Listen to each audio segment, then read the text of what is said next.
Hello everyone, Shane from ScoopHash here, and today there have been some more updates and developments with the ongoing controversy surrounding Ryan Haywood and his actions and behavior while at Rooster Teeth. As much as it just isn't surprising us anymore, it still feels crushing to say this. More victims have spoken out about their interactions and relationships with Ryan. A lot of women are coming out with their own stories of how he turned conversations flirtatious, how he made advances on them, and in many cases used emotional and mental manipulation to get what he wanted out of them. Twitter user Lee But Spooky, first I apologize if I mispronounce anything on here. I'm going to try my best to get it all right, but since I don't have a base on which to, learn from, I'm going to just be doing it as I see it. So, starting over. Twitter user Lee But Spooky came forward with her story about her and Ryan's affair a couple of years ago, and the subsequent interactions they had later on. A lot of what she talks about isn't necessarily anything new in terms of what Ryan did with these girls and what we already know. She talks about how she was a virgin when they met, how she viewed him as an emotional support to talk to, and how it eventually led to him sending her flirty messages and then becoming intimate at RTX and other events afterwards. She shared some pictures of the money he sent her that came from his malicious gaming account, which further corroborates with recent suspicion that he was using those funds possibly to pay for these things, to fly these girls out to Texas, to spend things on them, and so on and so forth. She also provided pictures of her and Ryan's conversations in which he was very direct and explicit. And then the most disturbing message, in my opinion, comes when he threatened self-harm to her. Now, he doesn't explicitly say anything like, "Sleep with me or I'll hurt myself," in the message she shows, and I am no expert on psychology or anything like that, but from what I do know, this looks like fairly standard manipulation happening. Whether intentional or not, Ryan is using his position and power to gain her emotional trust and get what he wants. Then just today, another woman, Katie B, has given her own story that is similar to the other victims' stories as well. Ryan started off being a casual conversationalist, worked up their relationship, and then started getting flirtier and more sexual with it.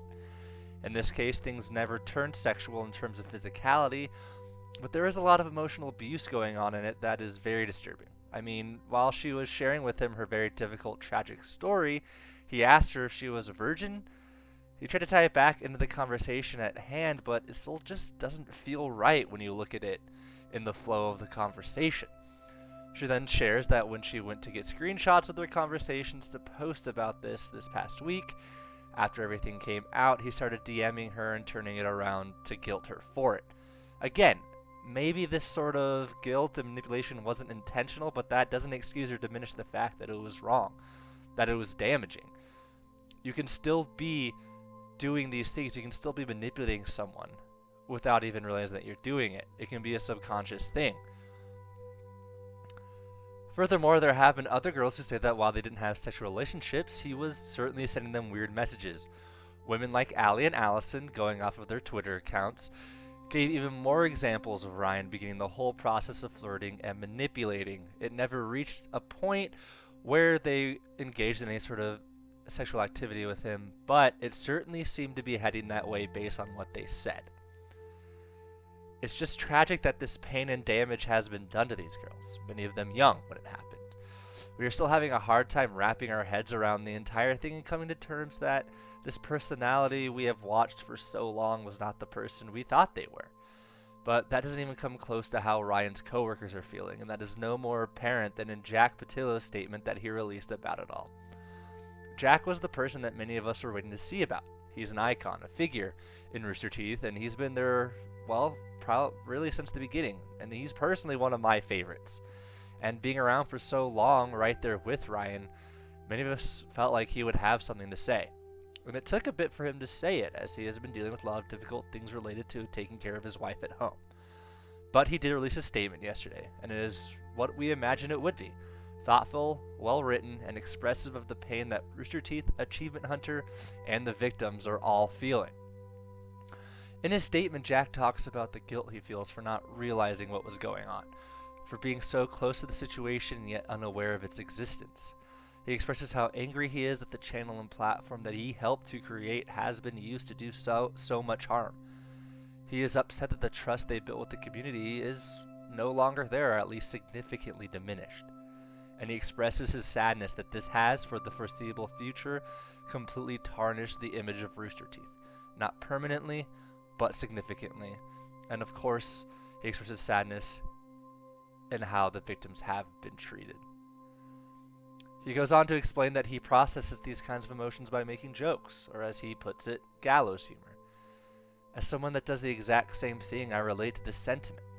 But further, he speaks to something greater on how we have to let others process in the ways that they need to. Some of us may not even have to process at all. Some of us will need to stop watching their content for a while, and both are just fine. However it is that you feel like you need to work through these emotions, whether you are a Rooster Teeth employee, a fan, or a victim, you are valid in it and we support you. There is no right or wrong answer to how we deal with this. If you feel betrayed by it, we understand that. If you don't feel betrayed by it, we understand that too. We need to start supporting each other and lifting each other up rather than putting each other down for how we are reacting, unless that reaction is harmful to others. And finally, to all the victims, Lee But Spooky, KDB, Allie, Allison, everyone else who has come forward, who is going to come forward, and everyone who doesn't end up coming forward, we hear you. We support you. You are so brave and strong for sharing these stories, and you have all of us here to back you up. As much as it may seem like you can't really trust anyone within Rooster Teethers community, there are those of us here who have your back. You are not alone. Unfortunately, we do not think that this is the last victim that will come forward, and that there is probably still much more to learn. And when we do, we will be sure to tell you all about it right here. If you enjoyed the video, don't forget to give it a like, subscribe to our channel for more content, and share it with your friends, family, and acquaintances. And for all your news and more, be sure to check back in here with Scoop.